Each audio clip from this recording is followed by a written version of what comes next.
पुरुष के अंदर पौरुषत्व होना चाहिए, पौरुष होना चाहिए।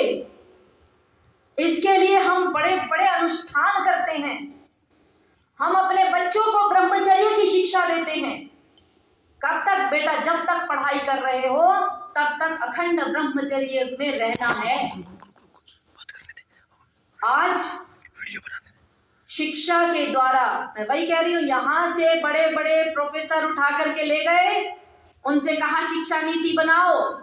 अब शिक्षा नीति में कहा, बोले सब कुछ ओपन कर दो, सब कुछ सिखाओ। तो बच्चा 8th क्लास में ही सब कुछ जानता है।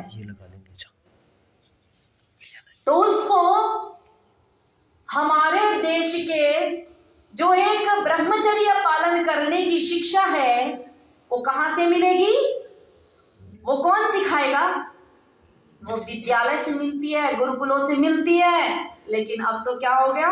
बोले इसकी आवश्यकता ही नहीं है, इस शिक्षा की आवश्यकता ही समाप्त कर दी। हम सब कैंप लगाते हैं। हम कितने बच्चों को लेकर के आते हैं? हम कितने बच्चों को ला करके शिक्षित करते हैं? हम जितनों को लाते हैं उनसे ही ये देश संभल रहा है। नहीं तो अन्य बच्चों की जो हालत है, वो बच्चियां ये बोल रही हैं कि आप क्यों चिंता करते हो आचार्य जी, डॉक्टर्स की व्यवस्था है। तो हम सब लोगों को आज जहां पर खड़ा किया जा रहा है, वो सीधा सीधा जो तीसरी सत्ता है वो हमारे देश पर हावी हो रही है और वो अन्य अनेक तंत्रों के द्वारा हावी हो रही है। हमारे बच्चे को ये कहा कि एक महिला के द्वारा गर्भ कहा जाता है, और क्या कहा जाता है? बोले मम पुत्राः शत्रुहणो अथो में दुहिता विराट, कि मेरे पुत्र कैसे होंगे? मेरे पुत्र शत्रु का विनाश करने वाले होंगे, अधर्मी अन्यायी अत्याचारी का विनाश करने वाले होंगे। और मेरे एक बच्चे को बता दिया गया है, बेटा तू अगर पुरुष पैदा हुआ है तो तू महिला बन जा। आपने देखे होंगे जेंडर चेंज की चल रही है जी। जेंडर चेंज कर ले कि अगर तू पुरुष शरीर में खुश नहीं है, तुझे आंतरिक कुछ ऐसा अनुभव हो रहा है, तो ले ये दवाई पकड़ और जेंडर चेंज कर ले। कौन लड़ाई लड़ता है जी? योद्धा लड़ाई लड़ते हैं ना। योद्धा ही नहीं लड़े होंगे तो लड़ाई फिर आप खुद खड़े खड़े हार जाओगे। तो जो हमारा योद्धा है, जो हमारा पौरुष है, जो इस देश का अस्तित्व है, उसको कहा जा रहा है कि अब तुम महिला हो जाओ। जो हमारे यहाँ पौरुष नहीं दिखाता उसको गाली दी जाती है महिला कह करके कि चूड़ी पहन ले। आज वो कह रहा हाँ मैं चूड़ी पहनूं, हाँ मैं मंगलसूत्र पहनूं। बड़े बड़े कैंपेन चल रहे हैं। बड़ी बड़ी यूनिवर्सिटी में लड़के फ्रॉक सूट पहन करके घूम रहे हैं, उनके आगे पीछे कैमरा घूम रहा है, फोटोशूट चल रहा है। तो हमारे हाथ से हमारा जो पौरुष बल है, जो हमारा बच्चा है, जिसके आधार पर एक माँ अपने आप को सुरक्षित अनुभव करती है, एक माँ के साथ एक बेटा जा रहा हो, कितनी भी महिलाएं हो और एक बेटा जा रहा हो, तो सबको ऐसा लगता है कि ये हमारी रक्षा करेगा। लेकिन आज उस बेटे के ऊपर बहुत अच्छे से प्रहार करके बोले या तो महिला हो जा या फिर बढ़िया बढ़िया ब्रांड पी ले। अगर महिला नहीं हो पा रहा है तो नशे में डूब जा, दिन रात नशा कर। अनेक प्रकार के इंजेक्शन, अनेक प्रकार के ड्रग्स, दुनिया भर का नशे का सामान हमारे पास आ चुका है। और हमारी बेटी की चिंता भारत वालों को कम होती है। भारत में क्योंकि पहले से ही कभी दबाया नहीं गया, इतना कभी नहीं रहा। वो ठीक है, कई बार कोई कारण ऐसा हो जाता है, कुछ काम ऐसे हो जाते हैं, मान लिया हमारे यहाँ पर्दा प्रथा आई तो वो किसी कारण से आई, वो हमारे कारण से नहीं है, वो ऐसे लोगों के कारण से जो लोग सुंदर महिला को देखते ही उठवा लेते थे। तो लोगों ने कहा कि भाई पर्दा कर लो, अपना मुंह ढक लो। जो कुछ कुरीतियां आई वो इन आक्रमणकारियों के कारण आई, वो इन साम्राज्यवादी ताकतों के कारण आई, वो दुष्टों के कारण आई। लेकिन उसको दूर करने के लिए हमारा समाज हर समय तैयार है, हर समय खड़े हैं। कोई ना कोई आ रहा है, बता रहा है, कर रहा है, कार्य चल रहा है। लेकिन उससे भी आगे बढ़ करके हमारी बच्ची को क्या चाहिए? हमारी बच्ची को नहीं चाहिए, उसके माइंड में कोई और खेल रहा है। उसको बताया जा रहा है कि तुम आजाद हो जाओ, बच्ची आजाद हो जा। किससे आजाद हो जा उसको नहीं पता है, वो चिल्ला रही है मुझे चाहिए आजादी, मुझे चाहिए आजादी। किस चीज की आजादी चाहिए ये ना वो पता कर पा रही है, ना हम समझ पा रहे हैं। ये वही बता रहा है जो एक नियम के अनुसार उसके अंदर इंजेक्शन फेंक रहा है, और वही बता रहा है कि आजादी किससे चाहिए। आजादी किससे चाहिए उसको? आजादी चाहिए परिवार से, अपने माता पिता से, अपने चाचा चाची से, अपने ताई ताऊ से, अपने दादा नानी से, इन सब से उसको आजादी चाहिए। आपको आश्चर्य होगा, मैं अभी कुछ बच्चों से मिली, यूनिवर्सिटी में वो बच्चे पढ़ते हैं, एक हॉस्टल में एक साथ रहते हैं। जब मैं उनसे मिली, मैंने सबको बैठाया, 5-6 बच्चे बैठे, उनमें से 3 रिश्तेदार निकली, और उनको भी तब पता चला जब मैंने उनको बैठाया। उन 3 बच्चियों को भी कि वो आपस में रिश्तेदार हैं, वो तब पता चला जब मैंने उनको बैठाया। तो हमारे बच्चों को आपस के संबंध नहीं पता चल पा रहे हैं, और उन बच्चियों को फ्री बोले तुम आजाद हो, माता पिता से आजाद हो, परिवार से आजाद हो, और किससे आजाद हो? बोले इस शरीर से आजाद हो जाओ, बहुत जल्दी इस शरीर से आजाद हो जाओ। इसीलिए आप एक शब्द देखेंगे, देखिए कैसे चालाकी से शब्द आते हैं। हमारे यहाँ शब्द क्या है? हमारे यहाँ वीरांगना कहा जाता है, वीरांगना। हमारे यहाँ एक महिला जब बहुत बड़ा कार्य करती है तो हम उसको रानी बोलते हैं, राज करने वाली, साम्राज्य बोलते हैं।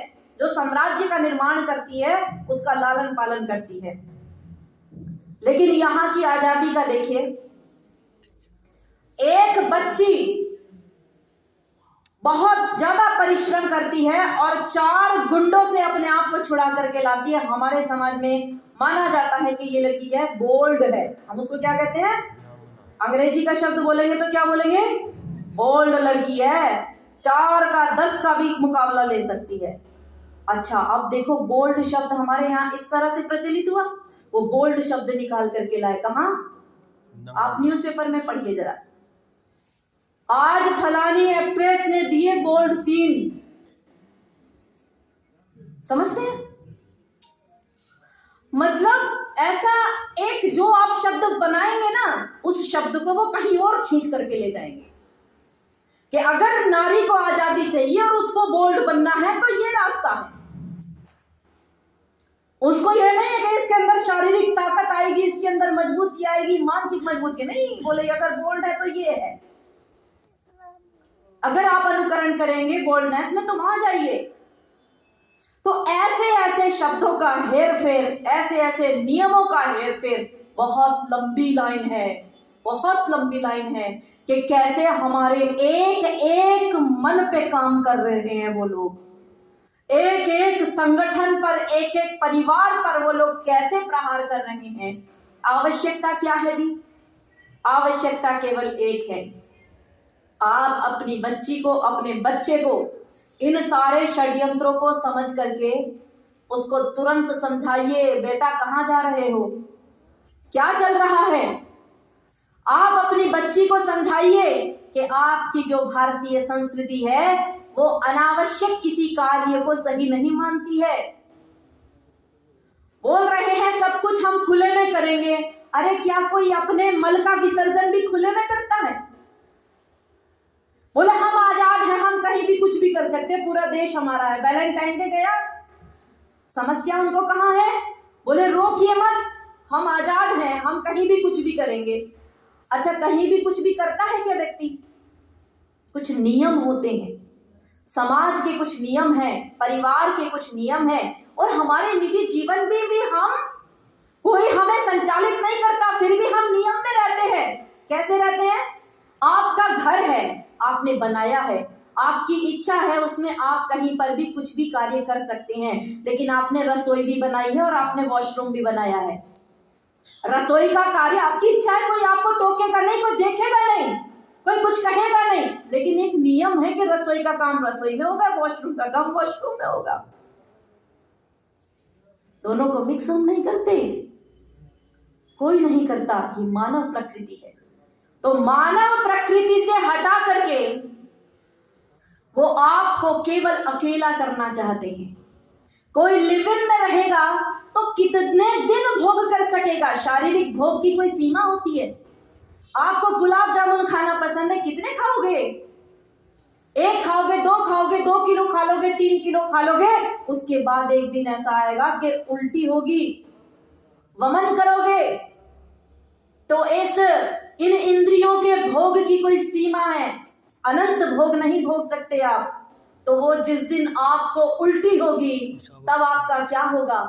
तब होगा ये कि कहीं तो कोई श्रद्धा जैसी बैठी होगी बेचारी, कहीं कोई निक्की जैसी बैठी होगी। जिस दिन उल्टी आएगी उस दिन उसके क्या हाल होंगे वो आप सब जानते हैं, उसको बताने की आवश्यकता नहीं है। फिर होगा ये कि आप एकाकी खड़े होंगे, एक महिला के आगे पीछे कोई नहीं होगा। क्यों? परिवार आप खुद छोड़ करके आई थी, अगला परिवार आपने बनाया नहीं है, तो एक अवस्था में जाकर के आप केवल अकेले खड़े होंगे। और जो ताकत है वो यही चाहती है कि आप केवल अकेले खड़े हो, आप किसी परिवार में बंधे ही ना हो, आप किसी परिवार का हिस्सा ना हो। क्योंकि आप जानते हैं ना, आप अगर परिवार का हिस्सा हैं तो एक राष्ट्र का हिस्सा है। आपके अगर संबंध समाप्त हो चुके हैं तो आपका राष्ट्र समाप्त हो रहा है। आपके जितने ज्यादा संबंधी होंगे उतना सुंदर, उतना मजबूत राष्ट्र होगा, और जितना मजबूत राष्ट्र होगा उतना आपको सुख होगा। सुख ही तो चाहिए, सुखमय जीवन चाहिए। और यदि सुखमय जीवन नहीं चाहिए तो देख लीजिए, एक शासक है, उस देश का नाम है नॉर्थ कोरिया। उत्तर कोरिया का एक शासक है ना, वहां पर यही विचारधारा चलती है जो हमारे देश में परोसी जा रही है। अगर वो हंसता है तो सारी दुनिया, सारी उसकी प्रजा हंसती है, चाहे हंसी आ रही हो या ना आ रही हो, हंसना पड़ेगा। अगर वो रो रहा है तो उससे दुगना चिल्ला करके रोना पड़ेगा। ये गुलामी का बहुत बुरा तरीका है। इसीलिए हमें जहां से हम टूट रहे हैं, हमें वहीं से प्रारंभ करना पड़ेगा। हम परिवार से टूट रहे हैं, परिवार को दोबारा बनाइए, वही बनाइए सानंदम सदनम सुताश्च सुधिया कांता प्रियालापिनी। वो आनंदमय परिवार जिसमें बच्चे भी हैं, जिसमें माता पिता भी हैं, जिसमें सब लोग हैं, जिसमें मेरे संबंधी हैं, चाचा है, ताऊ है। अरे वो लोग तो खुद अकेले जीते हैं, उनके यहाँ पर चाचा, ताऊ, ताई, मामी, मामा, साला, सजीजा ये कुछ नहीं होता। उनके यहाँ पर एक जेंट्स है और एक लेडीज है, एक महिला है और एक पुरुष है, बस इतना ही संबंध है। आपस में दूसरा कोई संबंध, आत्मीय संबंध नहीं है। हमारे यहाँ आत्मा से लोग जुड़े हुए हैं। एक घर में यदि दादी बैठी हुई है तो सबके विवाह संस्कारों में उसी से ही कराया जाता है, चाहे वो दूसरे घर की है चाहे कहीं की भी है। जो बड़ी बूढ़ी अभी बैठी हुई है पूरे मोहल्ले में वही काम करती है, वही बताती है किसका क्या होगा। तो अभी उन परंपराओं को जीवित रखिए, अभी हम बचा सकते हैं। तो अगर हम उनको जीवित रख पाते हैं तो हम पुनः अपने देश में, अपने परिवारों में वही पुनः के क्रीडंतौ पुत्रैः नक्त्रिभिर्मोदमानौ स्वस्तकौ, कि अपने नाती पोतों के साथ आप खेलते हुए क्या करिए, स्वस्थ सानंद अपना 100 वर्ष तक आयु पार कीजिए। स्वस्थ और सुंदर सुखी रहने की केवल एक यही परिभाषा है कि अपना परिवार मजबूत कीजिए, सशक्त कीजिए। अगर हमारा वो परिवार सुरक्षित और सशक्त नहीं हो रहा है तो देश को गुलाम होने से कोई नहीं बचा सकता। ये समझ लीजिए कि पूरा विश्व केवल और केवल भारत की सभ्यता को चोट कर रहा है। बार बार वो यही चाहते हैं कि बस यही का विनाश होना चाहिए।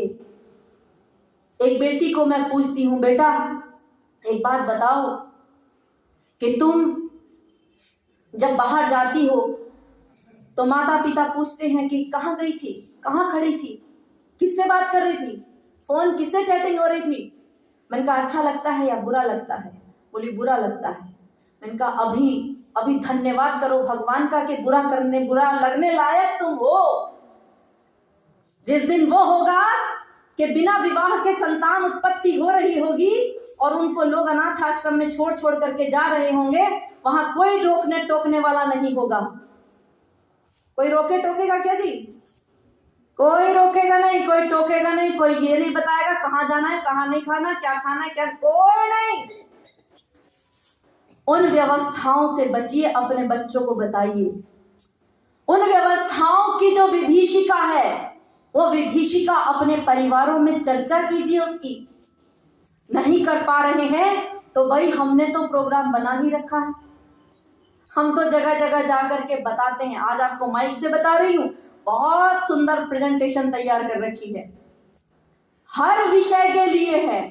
परिवार के लिए अलग तरीका है, पूरे समाज को समझाने का अलग तरीका है। जो हमारे देश पर साम्राज्यवादी ताकतें दुष्ट नजर रख रही है उनको समझाने का भी अलग तरीका है। कुछ आप लोगों ने देखा है, बहुत कुछ नहीं देखा है। तो मैं चाहती हूं कि इस कार्य को मिशन बनाया जाए। महर्षि दयानंद सरस्वती के सपनों को साकार यदि करना है तो भाई उसमें सबसे पहले परिवार आता है। उस परिवार को कैसे बचाया जाए उसके लिए आप सब लोग एक अभियान आरंभ कीजिए। कम से कम 2 वर्ष तक ये अभियान चलता रहे कि हमारा परिवार कैसे बचेगा, कैसे इन ताकतों से बचाया जाए, कैसे अपने राष्ट्र को पुनः वही बनाया जाए कि हमारे राष्ट्र को देखते ही लोग कहें कि एतद् देश प्रसूतस्य सकाशादग्र जन्मनः स्वं स्वं चरित्रम शिक्षेरन् पृथिव्याम सर्वमानवाः। हम कोई पुराने ढर्रे वाले लोग नहीं हैं। वेद मंत्र खुद कह रहा है कि सनातनम एहम एनम आहुः यह स्यात् पुनर्नवः, कि वो सनातन है जो समय के साथ नया होता चला जाता है। पर हमारा जो पुरातन है, सनातन माने नित नवीन होना चाहिए। तो हमारा पुरातन को जोड़ते हुए जब हम सनातन को चलते हैं तो हम नए भी रहते हैं और पुराने भी रहते हैं। तो इसलिए पुरातन को कभी ऐसा मत कहिए कि दादी नानी वाला परिवार गड़बड़ हो रहा है, अरे ये लोग देखो कैसे परिवार में रहते। नहीं, चाहे छोटा घर हो, 4 दीवारें हमारी छोटे जगह पर हो, अगर उसमें 10 लोग भी रहते हैं तो बड़े आनंद से रह रहे हैं। कोरोना काल ने दिखाया है, ये दिखाया है ना। पूरे विश्व के लोग अकेले अकेले, जिनको कोरोना भी नहीं हुआ ना, वो डिप्रेशन से मर गए, क्योंकि किसी से बात ही नहीं हो रही थी, कोई मिल ही नहीं रहा था जिससे वो अपने मन की साझा करते। और पूरा भारत पूरे कोरोना काल में पता नहीं कितने गुलाब जामुन और कितना गोलगप्पे खा गया। खाया है ना जी, सबके घर में बने हैं, सबने बैठ के आनंद मनाया, कोई डिप्रेशन में नहीं गया। हाँ, घरेलू झगड़े अवश्य हुए हैं, वो कुछ लोग रहते हैं ऐसे, पर अधिकतर घरों में देखिए कि आनंद के साथ में लोग आज भी याद कर रहे हैं कि हे भगवान कुछ लॉकडाउन और बढ़ जाए तो आनंद का जीवन जिए, अपने परिवार के साथ में रहें। तो अपने परिवार को मजबूत रखिए तो राष्ट्र क्या होगा जी? मजबूत होगा, सुरक्षित होगा। और हम लोग वही हैं, वयम राष्ट्रे जागरियाम पुरोहिताः, हम इसके पुरोहित हैं, हम आगे चलने वाले हैं, हम आगे ले चलने वाले हैं। और विशेष रूप से आज महिला सम्मेलन है, महिला सम्मेलन में महिलाओं के लिए कितनी सुंदर आज्ञा है। अहम केतु, अहम मूर्धा, अहम उत्तरा विवाचनीय। अरे मैं बताऊंगी इस राष्ट्र में क्या होगा, मैं बताऊंगी इस राष्ट्र का कहाँ निर्माण चलेगा, मैं बताऊंगी इस राष्ट्र को कौन सी दिशा दी जाएगी। मैं बड़ी बड़ी सभाओं का संचालन करूंगी, ऐसी युक्ति जहां पर विद्यमान हो, जिनके वेद शास्त्रों में हो। यहाँ कोई भोग्या की मतलब ही नहीं है, यहाँ कोई मतलब नहीं है कि ये खरीदी यहाँ से बेची और यहाँ का मतलब, यहाँ कोई मतलब नहीं। यहाँ एक पत्नी व्रत है और वो जन्म जन्मांतरों का साथ हम बांध लेते हैं। यहाँ कोई संबंध विच्छेद की संभावना ही नहीं है। जब संभावना ही नहीं है, मन में आता ही नहीं है, तो होता क्या है, तब हम समन्वय बनाते हैं। कैसा समन्वय बनता है? एक गिलास का पानी है, एक गिलास के पानी में नमक डाल दिया जाए, उसको घुमा दिया जाए, क्या हो गया? मिक्स हो गया। आपको दिख रहा होगा कि ये गिलास में पानी वैसा ही है जैसा पहला पानी था, पर क्या पहला जैसा पानी है? नहीं है। ना वो नमक बचा, ना वो पानी बचा जो पहले था। बस यही परिवार है, ना वो पहला बचा, ना वो पहली बची, सब मिलकर के कुछ और तैयार हो गए। वो हमने राष्ट्र निर्माण में सबसे बड़ी भूमिका निभाई, और फिर वो लोग क्या कर रहे? नहीं, घुलना नहीं है। महिला को क्या बताया जा रहा है? बोले घुलना मत इस परिवार में, घुल गई तो तेरा अस्तित्व नहीं पता चलेगा, तेरा अस्तित्व नहीं पता चलेगा तो तुझे जानेगा कौन? तो घुलेगी नहीं। उसको क्या बताया जा रहा है? बोले पानी में रेत की तरह रह, पानी में रेत की तरह रहना। पानी में तो रहना है, बिना पानी के जाएगी कहां, पर रेत की तरह अलग चमक, घुलना मिलना नहीं, अलग रहो। तो होता क्या है, जब घुलते नहीं है तो समुद्र के रेत भी होती है समुद्र में, और पानी भी होता है ना। समुद्र के किनारे सैलानी आते हैं, अपनी मौज मस्ती करते हैं और झाड़ करके चले जाते हैं। जब हम घुलते नहीं हैं, परिवार नहीं होता है, तो कोई भी हमारा यूज करेगा, झाड़ करके चल देगा। अब ये बताओ कि एक महिला का सम्मान परिवार में है या फिर उस आजादी में है कि आज किसी के साथ है और कल किसी के साथ है? किसमें है? तो ये उत्तरदायित्व तो कौन बोध कराएगा जी? कनाडा वाले आएंगे, जापान वाले आएंगे, यहूदी आ जाते हो। अरे अपने देश को समझाने के लिए कौन आगे आएगा? हम ही लोग आएंगे ना। और सबसे अच्छा अवसर चल रहा है, इस समय हमारी आवाज पूरे देश में पहुंच सकती है, क्योंकि स्वयं सरकार ऐसे आयोजन ऐसा करने जा रही है कि महर्षि दयानंद के विचारों को पूरे समाज में विस्तार दिया जाए। तो देखिए, केवल समस्याएं वही नहीं है जो हमने सत्यार्थ प्रकाश में पढ़ रखी है। महर्षि दयानंद ने बहुत दूरदृष्टि दी थी। महर्षि दयानंद ने आगे का हमें सब समझाया था, कैसा ढांचा होना चाहिए। वो उस समय की कुरीतियां उन्होंने लिख दी थी, लेकिन आगे आने वाली कौन सी समस्या होगी, वो महर्षि दयानंद ने बिंदु हमें दे करके गए हैं। उन बिंदुओं से जो उन्होंने सूत्र दिए हैं, उन सूत्रों का विस्तार करके समझना अब हमारा उत्तरदायित्व है। उन सूत्रों का विस्तार कीजिए और नई समस्या जो हमारे ऊपर आकर के खड़ी हुई है, 1924 में आए थे वो लोग, अब अगले साल वो लोग अपनी शताब्दी मनाएंगे, और वो देख रहे हैं कि हमने कितने परिवारों को खत्म कर दिया, हमने राष्ट्र को कितना गुलाम बना लिया, कितने प्रतिशत तक लोगों की मानसिकता को समाप्त किया है।